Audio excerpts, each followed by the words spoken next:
जगातला सगळ्यात मोठा टनेल, सगळ्यात रुंद टनेल आणि सगळ्यात उंच टनेल. 12,000 मेट्रिक टन एवढं स्टील या ठिकाणी परिवहनासाठी वापरण्यात आलं आहे.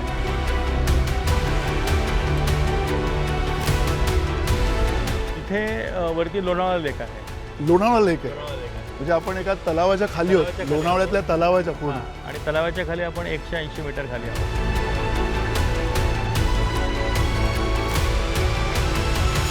नमस्कार, मी मंदार फणसे आणि तुम्ही पाहताय न्यूज 18 मराठी. न्यूज 18 मराठी आवाज महाराष्ट्राचा. आणि आवाज महाराष्ट्राचा असला तरी महाराष्ट्र बदलतोय आणि महाराष्ट्र कसा बदलतोय हे आम्ही तुम्हाला सातत्यानं दाखवत राहणार आहोत. कारण महाराष्ट्र जो बदलतोय तो एका भविष्यवेधी दृष्टिकोनातून बदलतोय, यामध्ये काही शंका नाही आहे. आणि तो बदलतोय, त्याची बदलाची जी गती आहे ती कशामुळे आहे, कुणामुळे आहे, हे सगळं आम्ही तुम्हाला दाखवणार आहोत. त्याचं सगळ्यात महत्त्वाचं एक कारण आहे ते म्हणजे आत्ता मी ह्या इथे जे उभे आहे, हे दोन आपल्याला जे बोगदे दिसत आहेत, हे बोगदे महाराष्ट्रातलं आत्ता सगळ्यात महत्त्वाचा आणि सगळ्यात मोठा महाकाय असा जो प्रकल्प आहे, मिसिंग लिंक प्रकल्प. आणि अतिशय अवघड परिस्थितीमध्ये, अतिशय कठीण परिस्थितीमध्ये हा प्रकल्प इथल्या सगळ्या तंत्रज्ञांनी पूर्ण केलेला आहे. MSRDC महाराष्ट्र रस्ते विकास महामंडळ आणि महाराष्ट्र रस्ते विकास महामंडळाचं एक महाकाय असं हे काम आहे. जगभरामध्ये या कामाची आता चर्चा होणार आहे. जगातला सगळ्यात मोठा टनेल, सगळ्यात रुंद टनेल आणि सगळ्यात उंच टनेल अशा पद्धतीचं हे काम असणार आहे. इथल्या अभियांत्रिकी आविष्काराची ही घटना आहे आणि ही आता घडते आणि पूर्ण होते आहे, म्हणून आपण आता इथे आहोत. आणि या सगळ्या घटनेचे जे शिल्पकार आहेत त्या शिल्पकारांसोबत आपण बोलणार आहोत. ह्याच्यातलं तंत्र समजून घेणार आहोत, ह्याच्यातला मंत्र काय होतं तोही आपण समजून घेणार आहोत. आपल्यासोबत महाराष्ट्र रस्ते विकास महामंडळाचे व्हाईस चेअरमन जे आहेत, उपाध्यक्ष जे आहेत आणि इथले व्यवस्थापकीय संचालक जे आहेत ते आपल्यासोबत आहेत. अनिल कुमार गायकवाड सर, नमस्कार. आणि तुमचं खरं मनापासून अभिनंदन, कारण जवळजवळ हा आता प्रोजेक्ट मिसिंग लिंक जो आहे तो पूर्ण होत आलेला आहे. आणि मला खरं तुमच्याकडनं सगळं समजून घ्यायचं आहे. त्याचं कारण म्हणजे आव्हानं दिसत आहेत. आणि या सगळ्या अशा प्रोजेक्टमध्ये ज्या वेळेला काम होतं त्यावेळेला बऱ्याच गोष्टींना सामोरं जावं लागतं. पण अभियांत्रिकी चे तुम्ही विद्यार्थी आहात, तुम्ही स्वतः इंजिनियर आहात आणि ह्या सगळ्या इंजिनिअरिंग आविष्काराचं जे हे सगळं जे एक प्रकारचं आता मूर्तिमंत उदाहरण असणार आहे येणाऱ्या काळामध्ये, भविष्यामध्ये. या सगळ्या कामाची जी सुरुवात आहे ती सुरुवात कशी केली हे मला तुमच्याकडनं समजून घ्यायचं आहे. इथली आव्हानं काय होती, खरं तर तुमच्याकडनं आव्हानच जास्ती समजून घ्यायची आहेत, कारण अत्यंत कठीण असं काम आहे. केवळ पैसा हा त्याच्यामध्ये मला असं वाटतं की काही फॅक्टर असेल असं वाटत नाही. नाही, हा मिसिंग लिंकचा जो प्रकल्प आहे शासनाने 2018 साली हा मंजूर केला आणि 2019मध्ये या कामाची सुरुवात झाली. 13.30 किलोमीटर लांबीचा हा मिसिंग लिंक प्रकल्प आहे. सुरुवात याची खालापूरचा जो टोल आहे, आपण टोलच्या नंतर तिथनं हा पूर्ण खंडाळ्याचा जो काही बायपास आहे त्या बायपासला अल्टरनेटिव्ह म्हणून हा एक मिसिंग लिंकचा प्रकल्प आहे. 2002मध्ये मुंबई पुणे हा द्रुतगती महामार्ग जेव्हा पूर्ण झाला तर त्या काळामध्ये ही मिसिंग लिंक पूर्ण करण्यात आली नव्हती. म्हणजे त्या एक्सप्रेसवेचाच हा भाग होता. म्हणजे त्या काळामध्ये जेव्हा एक्सप्रेसवेचं प्लॅनिंग झालं होतं 96-97च्या सुमारास, त्यावेळेस हा संपूर्ण एक्सप्रेसवे जो होता, म्हणजे जो कळंबोलीला सुरू होतो आणि जो वेस्टर्ली जो फ्रीवे सुरू होतो पुण्याच्या साईडने, तिथे संपणारा होता हा 88 किलोमीटरचा असा एक्सप्रेसवे होता. पण त्या काळामध्ये ही 13.30 किलोमीटरची जी लिंक आहे खालापूर पासून ते हा सिंहगड इन्स्टिट्यूटपर्यंत जो काही हा भाग आहे 13.30 किलोमीटरचा, ती त्या काळामध्ये करता आली नव्हती. पर्यावरणाचे अडचणी किंवा फॉरेस्ट क्लिअरन्सेस बरेच विषय होते, त्यावेळेस ती पूर्ण करण्यात आली नव्हती. म्हणून त्या काळामध्ये ती जी वाहतूक होती एक्सप्रेसवेची, ती 19 किलोमीटरचा जो जुना रस्ता होता मुंबई पुणे महामार्गाचा, त्या जुन्या रस्त्यासोबतच त्याचं वायडनिंग करून मग तो एक्सप्रेसवे आणि जुना रस्ता असा एकत्र प्रवास हा 19 किलोमीटरचा 2002पासून आज तागायत सुरू आहे. मग शासनाने त्यावेळेस नंतरच्या काळामध्ये सगळ्या परमिशन्स वगैरे मिळाल्या आणि 18मध्ये हा निर्णय घेतला की या ठिकाणी आपण हा मिसिंग लिंक प्रकल्प आता बांधायला पाहिजे. आणि मग त्यानंतर या कामाला 2019मध्ये सुरुवात झाली.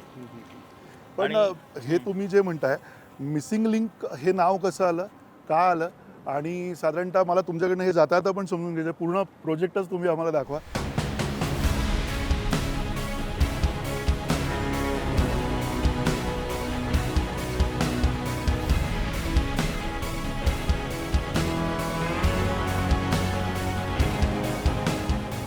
आपण आता या बोगद्यामध्ये प्रवेश करतोय. 99% काम या बोगद्याचं आता पूर्ण झालं आहे आणि फक्त आता फिनिशिंगची कामं सुरू आहेत. तर हा आता बोगद्यामध्ये आपण प्रवेश केला आहे. याची रुंदी जी आहे 23.50 मीटर अशी या बोगद्याची रुंदी आहे आणि हा जगातला सर्वात रुंद असा बोगदा आहे. आणि जास्त रुंदी असल्यामुळे आता आपण पाहताय की याचं जे काही एक्सकॅव्हेशन आहे बोगद्याचं हे NATM अशा मेथडने केलेलं आहे, ज्याला आपण न्यू ऑस्ट्रेलियन टनेलिंग मेथड म्हणतो. अच्छा. त्यामध्ये ड्रिलिंग अँड ब्लास्टिंग.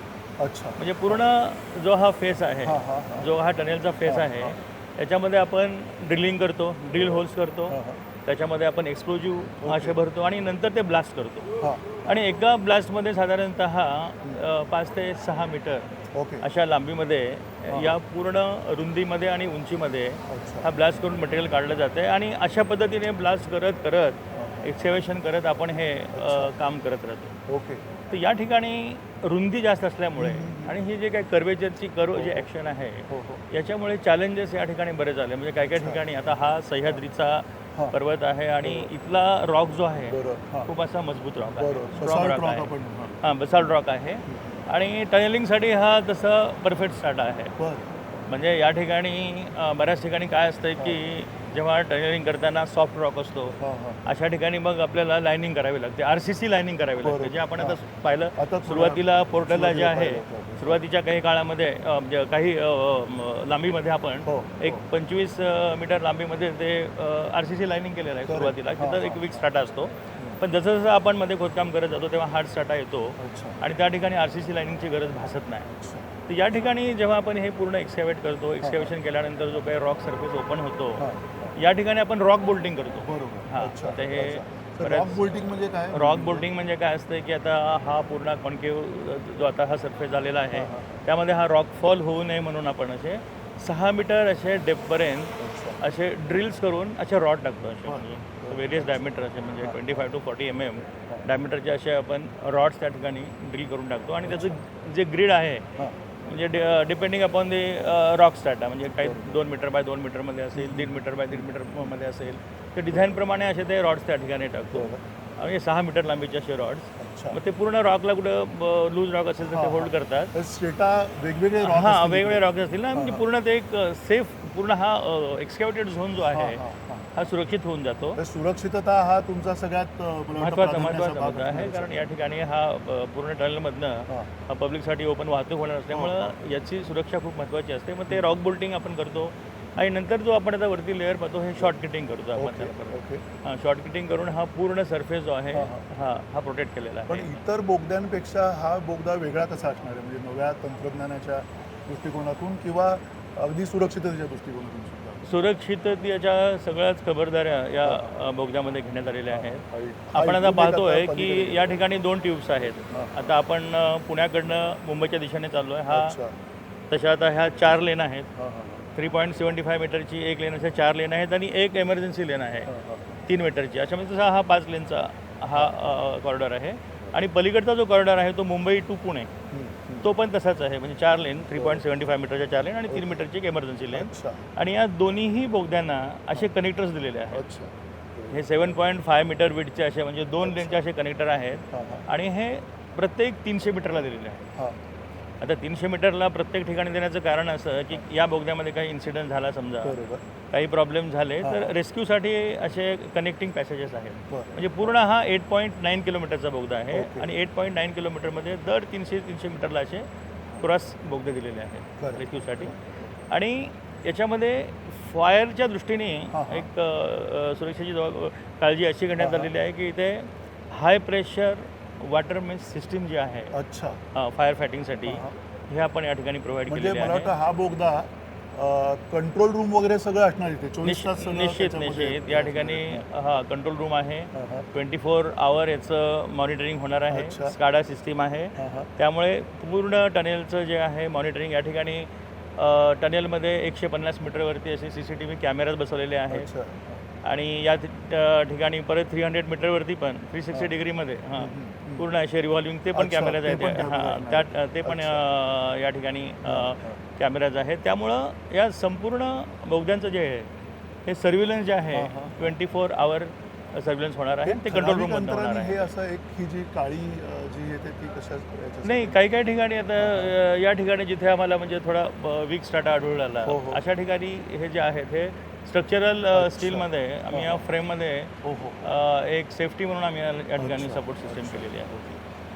पण हा जो स्टार्टा तुम्ही म्हटलं बसाल्ट इथला रॉक आहे म्हणजे आपला सगळा कातळ आहे आणि त्याच्यामध्ये तुम्हाला काही जसं कोकणात आपल्याला लॅटराईट आढळतो तसं काही त्याच्यामध्ये होतं काय होतं म्हणजे आतमध्ये काय होतं या पोटात नाही, काय झालं की जेव्हा या बोगद्याचं खोदकाम करत आम्ही साधारणतः 2 ते 2.5 किलोमीटरमध्ये गेलो त्यावेळेस एक असा इन्सिडेंट झाला होता की रेडिश असा एक स्टार्ट आहे म्हणजे अच्छा. अगदी आपण डोंगराच्या टोकापासून जर ते खाली किती अंतरावरती जर आपण पाहिलं तर 200 मीटर असं खाली होतं अच्छा. त्यावेळेस 2 ते 2.5 किलोमीटरमध्ये गेल्यानंतर आणि तिथे असा रेडिश असा स्टार्टा आलेला आणि जेव्हा आम्ही हे एक्सकेव्हेशन केलं म्हणजे आम्ही 6-6 मीटरचं असं ब्लास्टिंग ऑपरेशन करत गेल्यानंतर एका ठिकाणी ब्लास्टिंग झाल्यानंतर एक रॉकमास असा खाली पडला. बरोबर. रॉकमास म्हणजे ब्लास्टिंग झाल्यानंतर तिथे काय असा अपघात झाला नाही किंवा कोणाला काही इजा झाली नाही पण तो झाल्यानंतर तो एक रॉकमास साधारणतः एक 200 टनाचा रॉक जो आहे अच्छा. तो खाली पडला तेव्हा 200 लक्षात आलं टनाचा? 200 टन असा रॉक खाली पडलेला दिसला आणि मग नंतर आम्ही जेव्हा त्याचं इन्व्हेस्टिगेशन केलं सगळे जिओलॉजिस्ट वगैरे आणून त्यांनी पाहणी केली तर तिथे जिथून तो पडला तर तिथे एक असा फाईन असा एक रेडिश अच्छा. एक लेअर होता त्या ठिकाणी. मग पूर्ण त्याचं इन्व्हेस्टिगेशन करून आम्ही त्या ठिकाणी प्रोटेक्टिव्ह मेजर केलं ओके आणि मग तिथनं थोड्या एक साधारणतः 1 किलोमीटरच्या अंतरापर्यंत तशा पद्धतीचं आम्हाला रॉक स्टार्टा दिसला. तिथं प्रोटेक्टिव्ह मेजर करत करत सपोर्ट करत करत आम्ही एक्सकेव्हेशन करत गेलो. पण हे तुम्ही सगळं रॉक स्टेटाचं सांगितलं या पद्धतीनं हा जो सगळा बोगदा तयार झालेला आहे तुम्ही 4 लेन जवळजवळ आता उपलब्ध आहेत पण हे सगळं असताना येणाऱ्या काळामध्ये ज्याला आता ट्रॅफिक सुरू होईल म्हणजे हे जवळजवळ काळ तुमचं बोगद्याचं तर काम संपूर्ण झालेलं आहे संपूर्ण झालं आहे. फिनिशिंगचं आता काम म्हणजे आता हे या ठिकाणी सगळे जे आता लाईट्स आहेत ते बसवणं किंवा या ठिकाणी जी काही फायर सिस्टीम आपण केलेली आहे हाय प्रेशर वॉटर सिस्टम जे आहे त्याच्यामध्ये नोझल बसवण्याचं काम सुरू आहे. हे सगळ्या ॲक्टिव्हिटीज आता सुरू आहे. पण हवेचा आणि ह्याचा दाब म्हणजे लोकांना बऱ्याचदा भीती वाटते बोगद्यातनं मी कसं जायचं म्हणजे त्या अर्थाने सेफ्टी किंवा त्या अर्थाने सुरक्षितता नाही. याच्यामध्ये बघा आता आपण या ठिकाणी आता हे वरती पाहतो आहे हे व्हेंटिलेशन फॅन्स आहे. हा व्हेंटिलेशन फॅनचा जर आपण डाया बघितला तर ते 2.4 मीटर डाया आहे त्याचं म्हणजे साधारणतः 8 फुटापर्यंत डायमीटर आहे. अच्छा. आणि असे 198 मीटरवरती म्हणजे साधारणतः 200 मीटरवरती हे असे व्हेंटिलेशन फॅन्स आहेत थ्रू आउट म्हणजे टनेलमध्ये आणि याचं कंट्रोल जे आहे ते कंट्रोल रूममधनं आहे. अच्छा. आणि इवन हे रिव्हर्सिबल पण आहे म्हणजे अगदी फॅन्स म्हणजे एकाच दिशेने त्याचं म्हणजे डिरेक्शननी त्याचं जे काय म्हणजे सक्शन ॲक्शन असेल ते एका डिरेक्शननी नाही होणार ते दुसऱ्या डिरेक्शननी पण होऊ शकते. कंट्रोल रूममधनं त्याला ऑपरेट करता येणं शक्य आहे. एक ज्यावेळेला महाकाय असे प्रकल्प सुरू होतात मेगा इन्फ्रास्ट्रक्चर मेगा तुम्ही स्वतः ह्या सगळ्याचे इन्चार्ज आहात तुम्हाला असं वाटतं का की हे जे सगळे प्रकल्प आहेत हे करताना म्हणजे तुम्हाला एक इंजिनियर म्हणून तुम्हाला चॅलेंजिंग ते करायला आवडतं आहे की तुम्हाला खरंच वाटतं की नाही हेच येणाऱ्या काळामध्ये बऱ्यापैकी बदलणाऱ्या गोष्टी आहेत सगळ्या गोष्टींना पूर्णपणे देशाची आर्थिक परिस्थिती असेल किंवा ग्रोथ इंजिन म्हणून जे महाराष्ट्र समोर जाऊ पाहते देशाच्या ते सगळं बदल घडवण्यामध्ये हे सगळं खूप मोठं महत्त्वाचं योगदान असणार. आणि पहा आता हा मिसिंग लिंक प्रकल्प जो आहे मुंबई आणि पुणे यातलं जे अंतर आहे हे अर्ध्या तासाने कमी होणार आहे या मिसिंग लिंक प्रकल्पामुळं. जेव्हा 2002मध्ये मुंबई पुणे एक्सप्रेसवे झाला त्यावेळेस या भागातली जी काही इकॉनॉमी आहे ती झपाट्याने वाढली.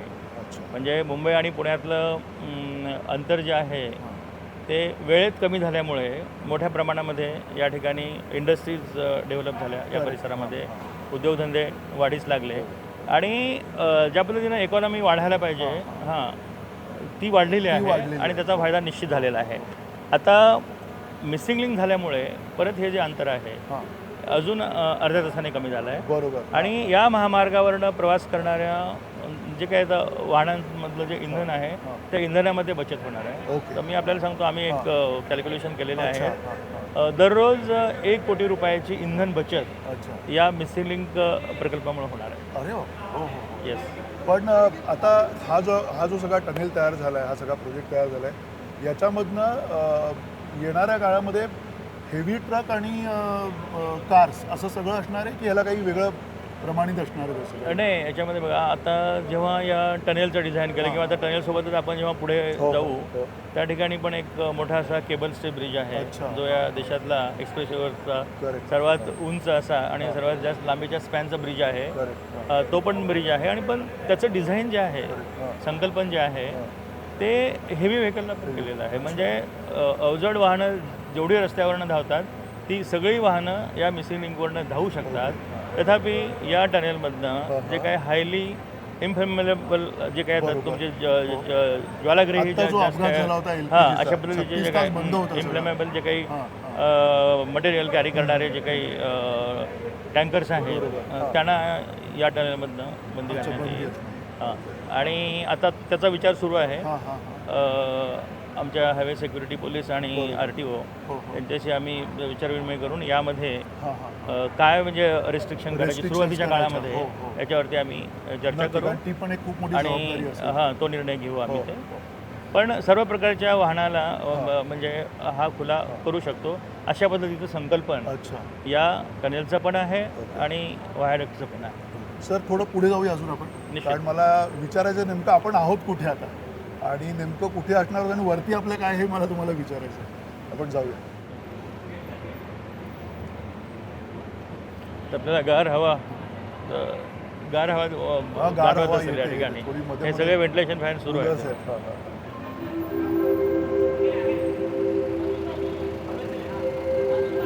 आणि ही सगळी स्पीकर्स, ऑडिओ स्पीकर्स, हां, ऑडिओ स्पीकर, पब्लिक ॲड्रेस हे सिस्टम टू वे असतील का सगळे? नाही, त्या ठिकाणी आपल्याला तिकडनं इन्स्ट्रक्शन देईल. ओके. काय इन्स्ट्रक्शन असतील तर ते इन्स्ट्रक्शनसाठी आहेत. आणि SOS सिस्टीम पण ना अच्छा, प्रत्येक 150 मीटरला आपल्याला दिसते.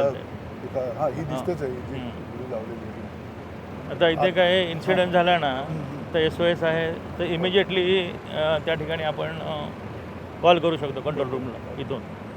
अच्छा अच्छा, हे इथनं प्रत्येक call करू शकतो. प्रत्येक 150 मीटरला अशी सिस्टीम अवेलेबल आहे.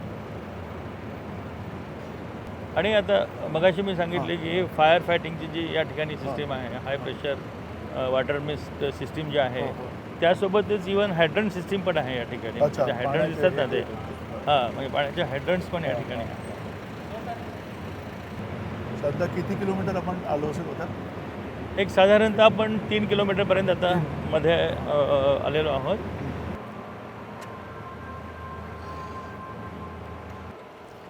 सर, जर आपण इथे बघूया. येस. सर, तुम्ही मगाशी म्हणत होतात की सगळीकडे इंटरसेक्शन्स आहेत वेगवेगळ्या दोन्ही बोगद्यांसाठी, सिक्युरिटी आहे. तुम्ही एवढी सगळी माहिती सांगितलीत की इकडे काय काय आहे. आपण आता पुण्याच्या दिशेने मुंबईकडं पुण्याकडून मुंबईकडे निघालेलो आहे. आत्ता आपल्या वरती काय आहे? कारण आपल्या वरती जसा सगळा डोंगर आहे त्याप्रमाणे लोक राहत आहेत, माणसं आहेत. आत्ता आपण इथे काय थांबलोय? नाही, आपण आता या ठिकाणी जिथे थांबलो आहे साधारणतः 3 किलोमीटरचं अंतर आपण पार करून आलो आहे. म्हणजे पुण्याकडनं मुंबईच्या दिशेने. तर इथे वरती लोणावळा लेक आहे.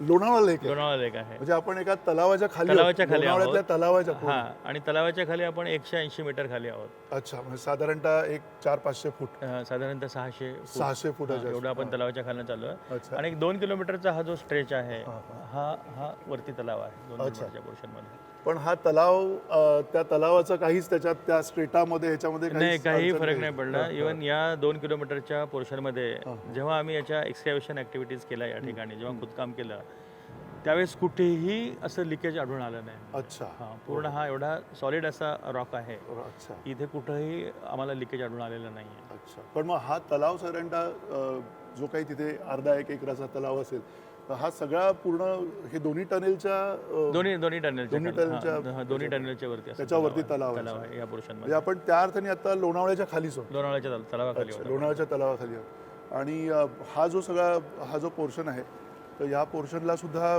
असंच यायला जायला इमर्जन्सीमध्ये हे असे क्रॉस पॅसेजेस आहेत. हां, हां. आणि हे 2 लेनचे आहेत. म्हणजे 7.50 मीटर करेक्ट. ही याची रुंदी आहे. आणि 2 टनेलला हा जोडणारा पॅसेज आहे, असं क्रॉस कनेक्टर म्हणतो आपण याला. आणि असे दर 300 मीटरने आहे. करेक्ट. म्हणजे एमर्जन्सीमध्ये समजा त्या टनेलमध्ये काही प्रॉब्लेम झाला तर त्यांना रेस्क्यू करून इकडे आणता येईल. अशा पद्धतीने ही अरेंजमेंट आहे. आपण पुढचं अजून तुमचं एक जे काम आहे जे सगळ्यात मला असं वाटतं की चॅलेंजिंग होतं तेही आपण बघूयात. अनिल कुमार गायकवाड ही एक अशी व्यक्ती आहे MSRDCच्या या सगळ्या कामामध्ये मी म्हणेन की एन्सायक्लोपीडिया आहे. सरकारमध्ये काम करणं हा एक चॅलेंजचा भाग असतो, बराचसा बोललं होतं. तुमचं मोटिवेशन काय आहे? नाही, याच्यामध्ये लहानपणापासूनच म्हणजे अगदी कॉलेज लाईफपासूनच मला सिव्हिल इंजिनिअरिंग प्रोजेक्टवरती काम करण्याची माझी आवड होती. आणि सुदैवाने मग मी सिव्हिल इंजिनियर झालो. सरळ सेवेनी वर्ग 1 म्हणून अधिकारी म्हणून या विभागामध्ये आलो आणि माझा आवडीचा विभाग हा सार्वजनिक बांधकाम विभाग होता. आणि या विभागामध्ये येऊन मोठे प्रकल्प मला अगदी सुरुवातीच्या काळापासूनच करण्याची संधी मिळाली. स्पीकर्स लावलेले आहेत या सगळ्या पूर्ण बोगद्यामध्ये आणि मला असं वाटतं की सगळ्या माणसांना ज्यावेळेला स्पीकरमध्ये बोलायची सुविधा असणार आहे, 2 वे सुविधा असणार आहे. आणि जेव्हा केव्हा तुम्ही प्रवास कराल पुढे ज्यावेळेला हे सगळं काम सुरू होईल त्यावेळेला या प्रवासामध्ये एक गोष्ट असणार आहे, जेव्हा तुमची गाडी बंद पडली आहे किंवा काही झालं आहे कॅमेरा तर मॉनिटर करणारच आहेत, पण हे आता आवाज येत आहेत, गाणी लागलेत, तर एक प्रकारे या संपूर्ण याच्यामध्ये तुमच्यावरती मॉनिटरिंग असणार आहे आणि तुम्हाला कोणालाही एकटं सोडलं जाणार नाही आहे अशी ती सगळी व्यवस्था असणार आहे. त्यामुळे सुरक्षिततेच्या बाबतीमध्ये तर काही प्रश्न असेल असं वाहन हे सर्व्हिलन्समध्ये आहे, सर्व्हिलन्समध्ये आहे, त्यामुळे अडचण. आणि कंट्रोल रूम जी आम्ही आता एस्टॅब्लिश केले आहे, दोन्ही साईडला कंट्रोल रूम आहेत. म्हणजे पुण्या साईडला पण एक कंट्रोल रूम आहे आणि मुंबई साईडला दुसरी कंट्रोल रूम आहे, अत्याधुनिक अशी कंट्रोल रूम. आणि या कंट्रोल रूमवर मॉनिटरिंग 10 ते 12 लोकांचा स्टाफ या ठिकाणी 24 तासाचा कार्यरत राहील. अच्छा.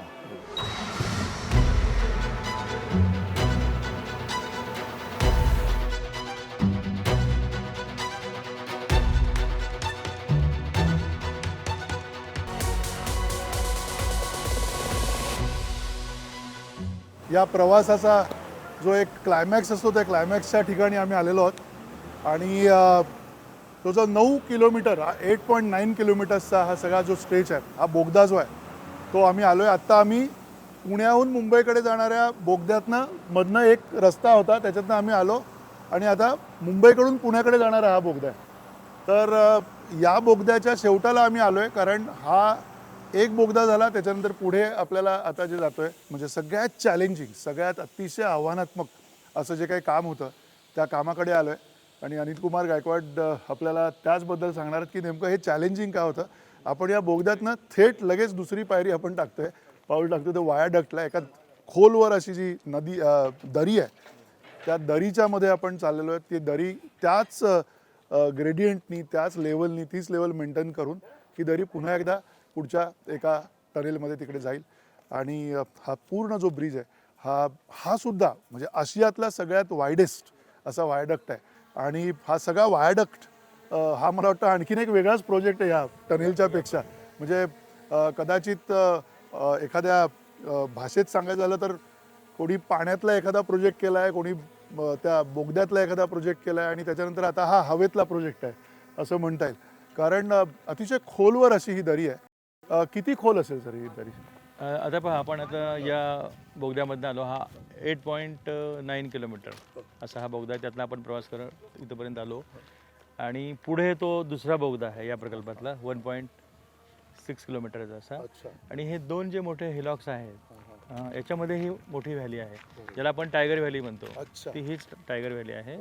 आणि आता जिथे आपण थांबलो आहे हा जो रोड लेवल आहे इथनं 125 मीटर खाली लोएस्ट पॉईंट जो या व्हॅलीचा आहे 125 मीटर खाली आहे. म्हणजे अगदी आपण जेव्हा सेंटरला जाऊ या पुलाच्या तिथनं जर आपण तो पूल किती उंचीवरती आहे हे जर पाहिलं तर तो 125 मीटर उंचीवरती असेल या अगदी म्हणजे व्हॅलीच्या तळापासनं.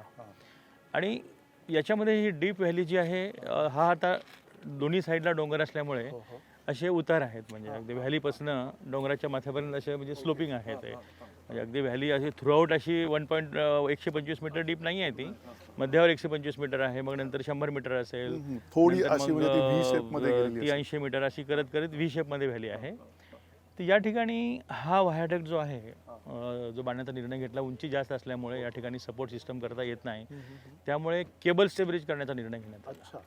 आता केबल स्टे ब्रिज म्हणजे आपण आता हे जे पायलॉन पाहताय, आता हे आपण आता मुंबई टू पुणे या कॉरिडॉरवरती उभे आहोत.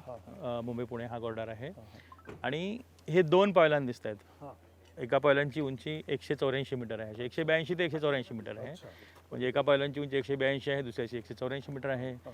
तर सर्वात जास्त उंचीचा जो पायलॉन आहे तो 184 मीटरचा आहे आणि या 2 पायलांच्या वरती 650 मीटर लांबीचा पूल आहे. अच्छा. हा. म्हणजे 650 मीटर पुलाचं वजन जे आहे हे 2 पायलान घेत आहेत.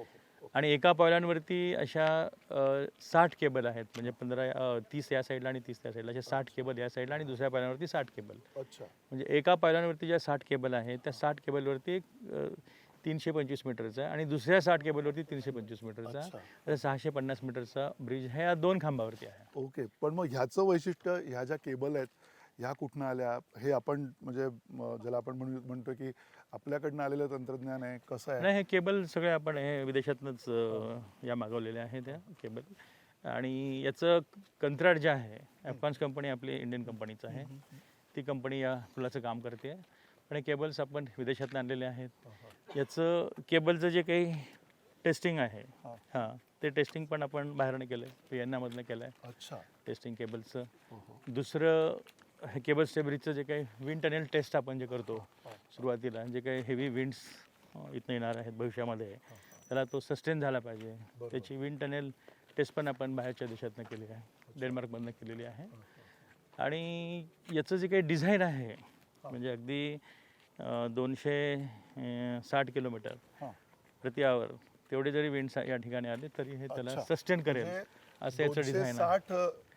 260 किलोमीटर वेगाने जर का एखादं वादळ आलं तरी पण हे भयांसारखं वादळ किंवा अशा पद्धतीची वादळ आपल्या ह्या भागात येत असतात. आपण दख्खनच्या पठारावरनं आता आपण कोकणाकडे चाललेलो आहे आणि त्याला सस्टेन होईल, त्याला ते सस्टेन होईल असं डिझाईन केलेलं आहे ते. म्हणजे पण सर अजून एक प्रश्न आहे की हा जो तुम्ही म्हणता हा वारा असणार आहे, पावसात पण इकडे खूप वारा असणार आहे, गाड्या तिथनं वेगात येतील, त्यावेळेला त्याचा तुम्ही कसं काय प्लॅनिंग केलंय, कशा पद्धतीनं त्याचा विचार केला या सगळ्या पूर्ण कामामध्ये?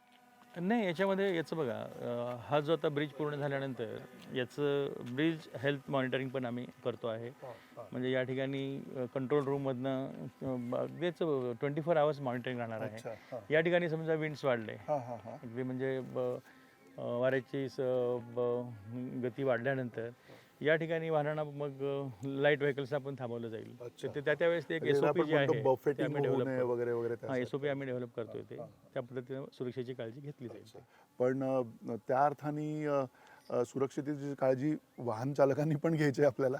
पण त्याबरोबरनं एक सगळ्यात महत्त्वाचा मुद्दा हा आहे की इथे प्रत्येक बारीक गोष्टीचा विचार केलेला आहे. हा एवढा महाकाय प्रकल्प ज्यावेळेला सुरू होत होता तर त्या महाकाय प्रकल्पामध्ये ज्यावेळेला ही सुरुवात झाली त्यावेळेला संपूर्णपणे ह्या प्रकल्पाचा विचार करत असताना त्याची तांत्रिक जी काही चाचणी असेल, त्याच्यातली जी आव्हानं असेल ती आपण बघत होतो. आता जसं आपल्याला आपण ह्या केबल स्टेट ब्रिजचं जे काम आहे जवळजवळ पूर्ण होत आलेलं आहे. काही महिन्यातच आपल्याला हे काम जे आहे हे जवळजवळ पूर्ण झालेलं बघायला आपण हा जो पूल आहे हा केबल स्टेट 650 मीटर लांबीचा, याच्यामध्ये 120 केबल आहेत. संपूर्ण 120 केबल जे आहेत या इन्स्टॉल झालेले आहेत, 120 केबल. आणि शेवटी जे आहे म्हणजे हे 2 पायलान जे एकत्र ज्या ठिकाणी मिळतात तिथे आपण शेवटचा एक 6 मीटरचा जो सेगमेंट आहे त्याला स्टिचिंग सेगमेंट म्हणतो आपण. तर ते स्टिचिंग सेगमेंट आपण आता या आठवड्यामध्ये करतो आहे. तो झाला की हा संपूर्ण ब्रिज जो आहे याची कनेक्टिव्हिटी एस्टॅब्लिश होईल. यानंतर मग आता हा जो ब्रिज डेक आहे हा पूर्ण क्लीन करणं, याच्यावरती वॉटरप्रूफिंग करणं, ह्या डेकवरती वॉटरप्रूफिंग करणं, याच्यानंतर BT सरफेस करणं, बाकी ॲक्टिव्हिटी क्रॅश बॅरियर करणं, या ठिकाणी सायनेजेस, सेफ्टी मेजर्स, ही फिनिशिंगची जी कामं आहेत ते हातात घेतली जातात. आणि साधारणतः तुम्ही कधी विचार करताय की मार्च एंडपर्यंत ह्या सगळ्या ॲक्टिव्हिटी पूर्ण करण्याचं आमचं नियोजन आहे. त्याप्रमाणे आम्ही अगदी म्हणजे नियोजनाप्रमाणे सध्या चाललो आहे. एप्रिलमध्ये ह्या सगळ्या चाचण्या वगैरे आम्हाला टेस्टिंग वगैरे घ्याव्या लागतील. तर एप्रिल एंडपर्यंत साधारणतः ह्या सगळ्या चाचण्या पूर्ण होतील असं अभिप्रेत आहे. मला हे सांगतो या ब्रिजमध्ये जे काही म्हणजे असं टेम्पररी जे काही असे स्ट्रक्चर्स उभा करावे लागतात ह्या ब्रिजला सपोर्ट करताना, काम करताना 12,000 मेट्रिक टन एवढं स्टील या ठिकाणी टेम्पररी वर्कसाठी वापरण्यात आलं आहे. 12,000 मेट्रिक टन हे टेम्पररी वर्कसाठीचं स्टील. तेच विचार तुम्ही इथपर्यंत आलात कसे? म्हणजे हे सगळं एवढं हेवी स्ट्रक्चर घेऊन तुम्ही खालून त्या दरीतनं खालच्या बऱ्याच त्या ठिकाणी ऍक्टिव्हिटी ज्या आहेत आहेत नाही. सुरुवातीच्या काळामध्ये बघा इथे या व्हॅलीमध्ये अप्रोच नव्हता. आपण पाहिलं दोन्ही साईडला फॉरेस्ट आहे. म्हणजे आता ही एवढी ठराविक जी आमची आता विड्थ आहे या ठिकाणी, त्याच्या पलीकडे फॉरेस्ट आहे दोन्ही साईडला. आपण या साईडला पाहताय मोठा डोंगर आहे, इकडे पण डोंगर आहे. आता इथे साईडवरती यायचं कसं, हा सुरुवातीच्या काळामध्ये प्रश्न होता. तर त्या ठिकाणी एक वाकण पाली खोपोली असा एक रस्ता आहे, तो एक नॅशनल हायवे आहे. इथून साधारणतः एक 12 किलोमीटरवरती तो रस्ता आहे. आणि तिथनं या साईडला एक असा छोटा विलेज रोड होता. विलेज रोड काही ठिकाणी कार्ट ट्रॅक आणि काही ठिकाणी इथे तर जवळ कनेक्टिव्हिटीच नव्हती. मग तिथून पहिल्यांदा ॲक्सेस डेव्हलप करावा लागला. म्हणजे वाकणपाली खोपोली रस्त्यापासून खालून सुरुवात झाली. रायगड जिल्ह्यातल्याच वाकणपाली रस्त्यातनं त्यांनी ह्या कामाला सुरुवात केली आणि मग तिथून खालनं रस्ता वेगळा केला. कारण या ठिकाणी या ब्रिजसाठी लागणारी हेवी मशिनरी जी आहे, मोठ्या मोठ्या क्रेन्स आहेत आणि त्या कशा येणार या ठिकाणी, तर तो खूप मोठा प्रश्न होता. मग तोच रस्ता डेव्हलप केला.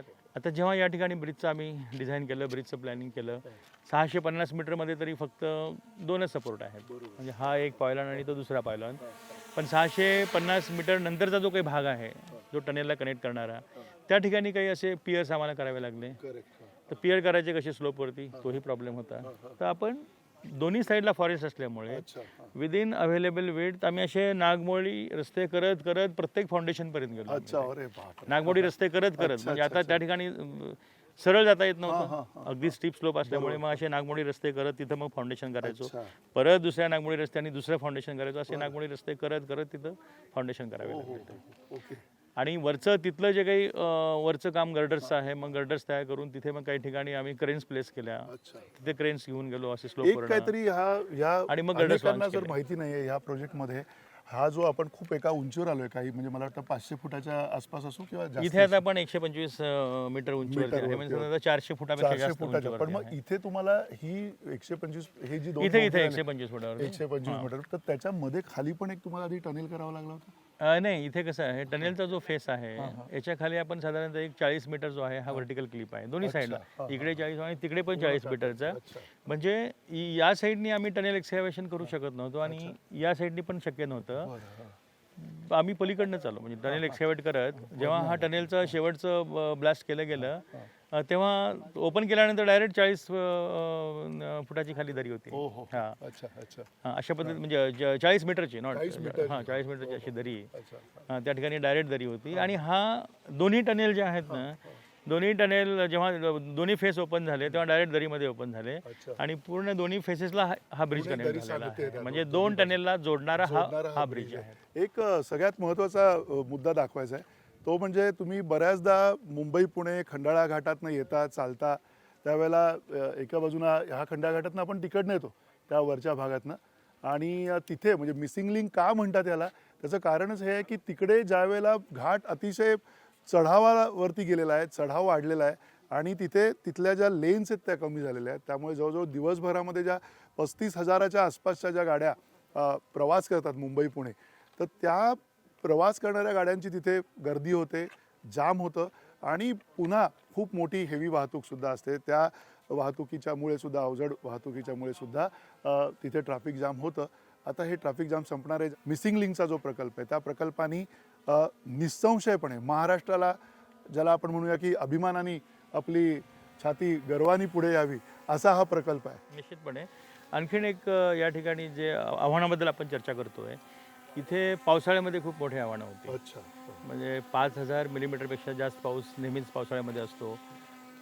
फॉग असतो या ठिकाणी. म्हणजे 2 ते 3 महिन्याच्या काळामध्ये कंटिन्युअस फॉग असतो. म्हणजे अगदी व्हिजिबिलिटी, 0 व्हिजिबिलिटी या ठिकाणी काम करताना. तर त्या काळात जर आपण फोटो पाहिले तर हे पायलॉनचे फक्त टोक दिसतात पूर्ण फॉगमध्ये.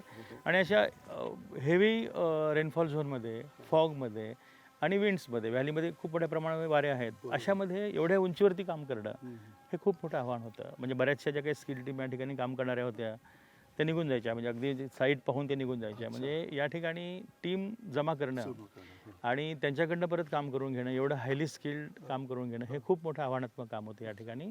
आणि एवढ्या उंचीवरती काम करणं आणि तेही सुरक्षेच्या सगळ्या अगदी म्हणजे खबरदाऱ्या घेत, अगदी काळजी घेत करणं, हे खूप म्हणजे मोठं आव्हानच होतं आणि ते आम्ही पूर्ण केलं. तर आनंद या गोष्टीचा वाटतो की हा ब्रिज फक्त आता 6 मीटर राहिला आहे लांबीला, शेवटचं स्टिचिंग राहिलं आहे आणि तिथपर्यंत आम्ही सुरक्षितरित्या आतापर्यंत तिथपर्यंत आलो आहे. आणि या ब्रिजचा जो आहे, जो पुण्यावरून मुंबईकडे जायचा आहे, त्याचा तर शेवटचं एक 9 मीटरचा सेगमेंट राहिला आणि 6 मीटरचं स्टिचिंग, असं 15 मीटरचं राहिलं आहे.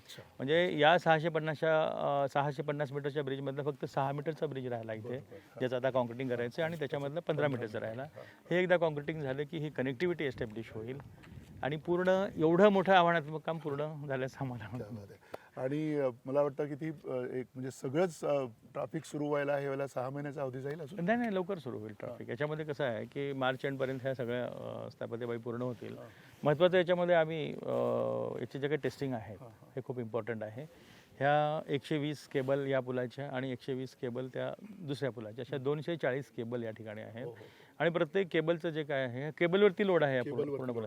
आता तुम्हाला एक सांगतो, हा जो पूर्ण पूल आहे 2 पायऱ्यांवरती उभा आहे, याचं जर आपण वजन जर पाहिलं तर ह्या डेकचं वजन आहे 36,000 मेट्रिक टन. 36,000 मेट्रिक टनाचं हा 650 मीटर लांबीचा डेक आहे. आणि हे खांब जर पाहिले, ह्या खांबाचं जे काही फाउंडेशन आहे त्याचं फुटिंगचं वजन आहे 10,000 टन आणि या पायलांचं वजन आहे 7,500 टन. म्हणजे हा पायलॉन फुटिंग सहित 17,500 मेट्रिक टनाचा आहे. असे 17,500 मेट्रिक टनाचे 4 पायलॉन आहेत आणि हा कॅरेजवे 36,000 टनाचा आणि दुसरा कॅरेजवे 36,000 टनाचा आहे. कारण हे सगळं एवढी मजबूतीकरण आणि भूकंपापासून सगळ्या नाही, भूकंपापासून सगळं सुरक्षित आहे. अगदी भूकंपाला म्हणजे अगदी सस्टेन होईल असं डिझाईन याचं आहे. पण मला सांगायचं आहे की 36,000 मेट्रिक टनाचं एवढं जे वेट आहे ह्या 120 केबलवरती आहे. म्हणजे 120 केबल आणि प्रत्येक केबल हे एवढं वेट कॅरी करते. म्हणजे आता आपण प्रत्येक सेगमेंट जो 9 मीटरचा आहे, त्या 9 मीटरच्या एका सेगमेंटचं जे वजन आपण केलं तर ते 500 मेट्रिक टनाचं वजन आहे ते एका सेगमेंटचं. आणि 500 मेट्रिक टनाचं वेट जे आहे ह्या 2 केबल कॅरी करत आहेत. म्हणजे 250 मेट्रिक टन एका केबलला.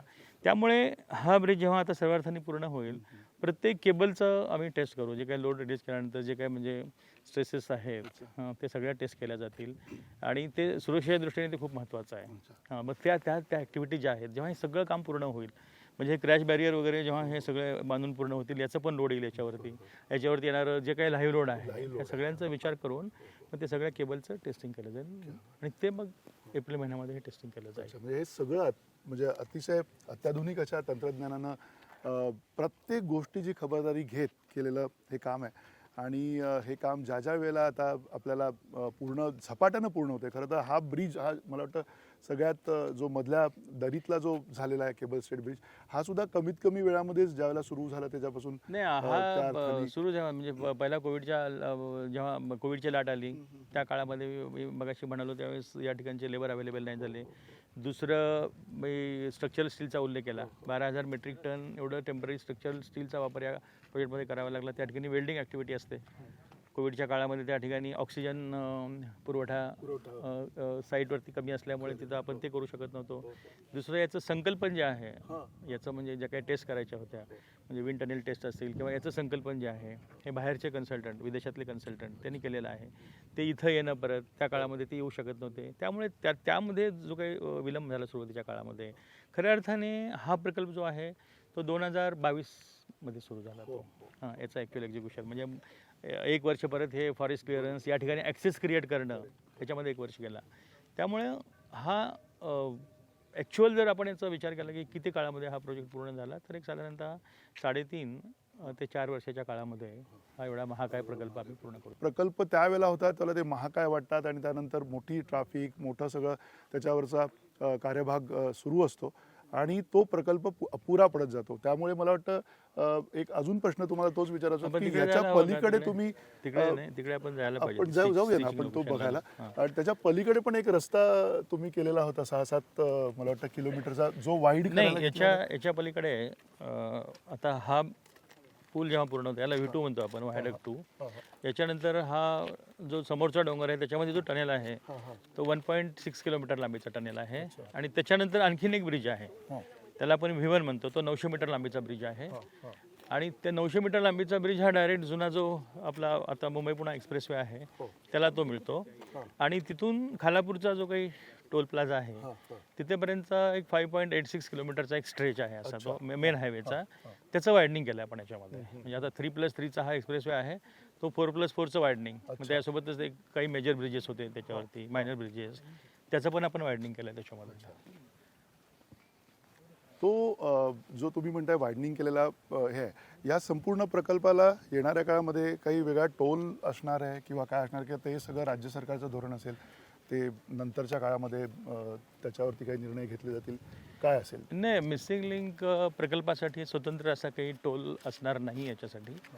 कारण ज्यावेळेस हा प्रकल्प मंजूर केला गेला 2018मध्ये, त्यावेळेसच मुंबई पुणे द्रुतगती महामार्गावरती ज्या कालावधीसाठी टोल आकारणी केली जात होती तो कालावधी वाढवण्यात आला आहे.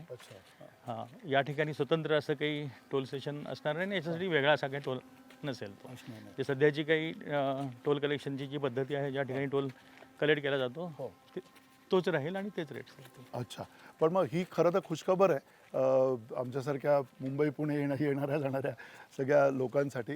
पण यातला आणखीन एक महत्त्वाचा जो भाग आहे तो हाच आहे की तुम्ही जसं म्हटलात की हे जे 2 बोगदे जे आहेत ते आता ह्या सगळ्या पूर्ण दरीला जोडले गेलेले आहेत या केबल स्टेट ब्रिजमुळे, आणि हा आता प्रकल्प पूर्ण होण्याच्या मार्गावरती आहे. MSRDC म्हणून जी तुम्ही ही जी महाकाय कामं करताय विविध ठिकाणी, आज महाराष्ट्रामध्ये सगळी कामं चालू आहे, याच्यामध्ये तुम्हाला असं वाटतं का की ही कामं साधारणतः पुढच्या काही वर्षात 2-5 वर्षामध्ये जेव्हा सगळी पूर्ण झालेली असतील, खरंच काही वेगळं चित्र असेल, वेगळ्या पद्धतीनं महाराष्ट्राकडे बघितलं जाईल आंतरराष्ट्रीय एकूण बाजारपेठेकडून सुद्धा? नाही, हे पहा, कुठलंही म्हणजे आता आंतरराष्ट्रीय जेव्हा गुंतवणूक यायची असेल तर मोठ्या प्रमाणामध्ये एक चांगलं इन्फ्रास्ट्रक्चर आवश्यक असतं त्यासाठी, आणि राज्य शासनाची तीच भूमिका आहे. आणि प्राथमिकता जी दिली गेली आहे शासनाकडनं ते चांगलं इन्फ्रास्ट्रक्चर डेव्हलपमेंटवरती दिली आहे. आणि MSRDCच्या बाबतीमध्ये जर आपण विचार केला तर MSRDCचं मेन कोअर आता एक्सप्रेसवे बांधकामाचं आहे. आम्ही नुकताच आता समृद्धी महामार्ग हा जो आपला देशातला सगळ्यात एक सलग असा लांब एक्सप्रेसवे 700 किलोमीटरचा आम्ही आता नुकताच पूर्ण केला आहे. आणि त्यानंतरचं जे काही व्हिजन सेट केलं आहे, एक साधारणतः 6000 किलोमीटर एक्सप्रेसवेज पूर्ण व्हावेत येणाऱ्या म्हणजे 2047च्या आधी, असं एक व्हिजन सेट केलं गेलं आहे राज्य शासनाकडनं. आणि त्यामुळं तर टप्प्याटप्प्याने हे एक्सप्रेसवेची कामं आम्ही पूर्ण करू. ड्रीम प्रोजेक्ट होता आपले आदरणीय मुख्यमंत्री देवेंद्रजी फडणवीस साहेबांचा, हा ड्रीम प्रोजेक्ट होता समृद्धी महामार्ग. तो दुसरा ड्रीम प्रोजेक्ट परत शक्तिपीठ महामार्ग येतो. करेक्ट. तो शक्तिपीठ महामार्ग हा याच्यानंतरचा एक मेगा प्रोजेक्ट MSRDCमध्ये येतो आहे. तो नागपूर ते गोवा 856 किलोमीटरचा तो महामार्ग येतो आहे.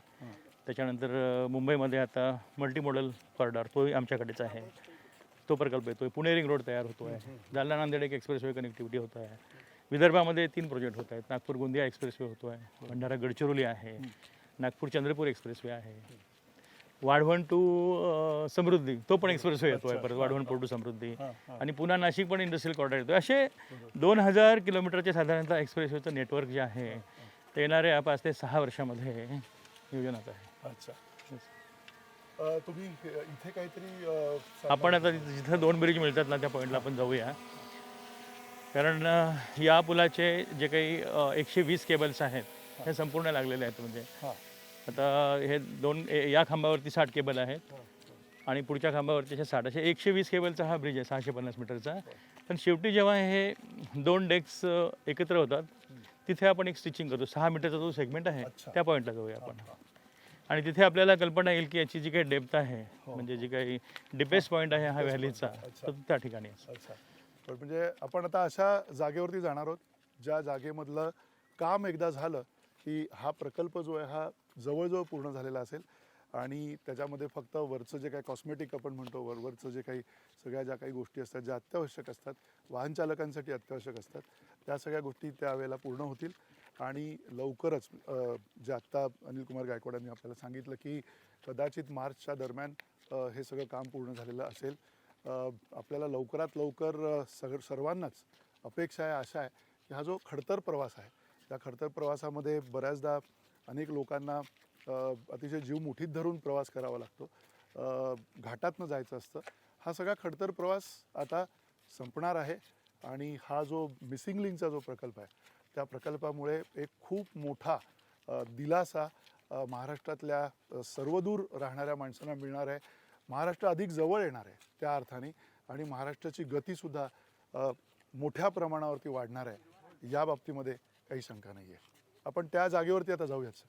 हा स्पॉट. सो ही खाली दरी दिसते आपल्याला. या दरीतनं खाली एक वाहतूक करणारी गाडी दिसते. 125 मीटर हा सगळ्यात खोलवर असा हा सगळा म्हणजे हे क्षेत्र आहे या संपूर्ण वायाडक्टचं. हे एवढं काम आता झालं की एक पूर्णपणे ब्रिज हा स्ट्रेच जो आहे तो कंप्लीट होणार आहे आणि अतिशय महत्त्वपूर्ण असा हा क्षण असेल ज्यावेळेला मला असं वाटतं की हे ज्यावेळेला कंप्लीट होईल. येस. तुम्हाला किती दिवस वाटतात हे सगळं कंप्लीट व्हायला? नाही, आता हा तरी अगदी येणाऱ्या 8 ते 10 दिवसामध्ये आता त्याचं स्ट्रेसिंग ॲक्टिव्हिटी पूर्ण झाली की तो जो फॉर्म ट्रॅव्हल आहे CFT आहे. आता या ठिकाणी हा पाहिलं ना, आता जिथे आपण उभा होतो याच्यामध्ये इथे पण हा CFT आहे. हा 380 मेट्रिक टनाचा असा CFT आहे अच्छा. आणि तो ऑटोमॅटिकली पुढे येत असतो अच्छा, तो तो. पुढे- म्हणजे पुढे- त्या पायलॉनपासून आता आपण हा पॉईंट 160 मीटरपर्यंत पॉईंट आलेला आहे तो त्या पायलॉनपासून. तो असा पुढे हळूहळू ट्रॅव्हल्स करत येतो आणि एका वेळेस 9 मीटरचं जे आहे ते आपण कॉन्क्रीट करत येतो. अच्छा. आता याचं स्ट्रेसिंग झालं, ते केबल्स आहेत ते ओपन दिसतात, त्यातून ते स्ट्रेसिंग केलं जाईल त्याला. तर मग हा जो फॉर्म ट्रॅव्हलर आहे CFT हा पुढे येईल इथे, याला टच होईल आणि मग हा स्टिच केला जाईल इथे आणि नंतर हे जे काही CFTs आहेत हे खाली उतरले पण तुम्ही म्हटलात की त्या केबलचं स्ट्रेसिंग होणार आहे, म्हणजे नेमकं काय केलं जाईल त्याच्यात? म्हणजे नाही, तांत्रिक दृष्टी- स्ट्रेसिंग म्हणजे त्या केबलमध्ये जे आहे ना, आता ते केबल्स त्या ठिकाणी टाकलेले आहेत, त्याला स्ट्रेस केलं जातं. अच्छा. स्ट्रेसिंग त्याला ताण दिला जाईल. ताण दिला जातो. हां, आणि एक विशिष्ट असे डिझाईन्स केलेले असतात त्या लोडला ते स्ट्रेस केले जातात ते cables. अच्छा. अगदी शेवटच्या क्षणाला येऊन टेपलेलं आहे ते की आता संपूर्ण होणारच आहे, ते पूर्ण होणारच आहे आणि आपण बघू शकतो. म्हणजे ही एक अजून अशी संधी मिळाली आपल्याला. पुन्हा एकदा आम्ही येऊ हे ज्यावेळेला सगळं पूर्ण झालेलं असेल पूर्ण त्यावेळेला. आपण गाडी घेऊन वाटतं त्यावेळेला अनेक जण येतील आणि येतील. पण ही एवढी मोठी खोल आपण दरी कल्पना जिथून करू हे शकतो सगळं किती खोल वरपर्यंत दरी आहे आणलेलं आहे इथे काम. आपण जर पाहिलं जवळजवळ अशक्य कोटीतलं असं काम ते शक्य करून दाखवलेलं आणि आहे. इथे ती इथून आता पण तिकडे आपण एक ट्रेन पण चालू आहे. तिकडनं ट्रेन चाललेली आहे आणि त्या ट्रेनच्या मार्गाने आपण बऱ्याचदा हा घाट बघितलेला आहे, वेगळ्या अर्थाने बघितलेला आहे. पण पूर्णपणे जेव्हा आपण बघतो त्यावेळेला हा खंडाळा घाटाचा एक वेगळा दृष्टिकोन आपल्याला मिळणार आहे. अशा अर्थाने आता आपण 1995 ते आता 2026 या एवढ्या काळामध्ये एक मिसिंग लिंक होती मुंबई पुण्यामध्ये आणि मुंबई पुण्यामध्ये त्या मिसिंग लिंकचा फक्त आता हा एवढाच जो भाग आहे तो मिसिंग आहे. आपल्याला दिसतोय हा एवढाच भाग आहे तो मिसिंग आहे. तो पुढच्या जवळजवळ आठवड्यात 10 दिवसात पूर्ण होणार आहे आणि गेल्या जवळजवळ 30 वर्षाची ही जी प्रतीक्षा आहे की मुंबई पुण्याला जातानाचा जो एक आता गेल्या काही काळातली ट्रॅफिक वाढलेली आहे, एकूण सगळी लोकसंख्या वाढलेली आहे, वाहनांची संख्या वाढलेली आहे आणि अशा वेळेला तो घाट जो अपुरा पडत चाललेला आहे त्या अपुरा घाटाच्या बरोबर आता या मध्यावरती आपण आलेलो आहोत आणि ही जी मिसिंग लिंक आहे ती आता पूर्ण होणार आहे. त्याचा अर्थ असाच आहे की महाराष्ट्र बदलणार आहे, महाराष्ट्र अधिक जवळ येणार आहे. सर्वदूर महाराष्ट्र जो आहे तो मुंबईच्या आणि एकूण ज्या सगळ्या झपाट्यानं विकसित होणाऱ्या आर्थिक क्षेत्रांच्या जवळ येणार आहे. पुण्यासारख्या मोठ्या भूभागाशी सगळा जोडला जाणार आहे आणि त्यामुळेच हा मिसिंग लिंक प्रकल्प महाराष्ट्रासाठी अत्यंत महत्त्वाचा का आहे हा सांगण्याचा आमचा प्रयत्न आहे. न्यूज 18 मराठीवरती तुम्ही मिसिंग लिंकची ही इनसाईड स्टोरी बघितलेली आहे. मिसिंग लिंकच्या या सगळ्या आव्हानात्मक अशा प्रकल्पाचं कामकाज बघितलेलं आहे. तुम्हाला असेच नवे नवे प्रकल्प येणाऱ्या काळामध्ये आम्ही दाखवणार आहोत. बदलता महाराष्ट्र काय हे दाखवणार आहोत. धन्यवाद. नमस्कार.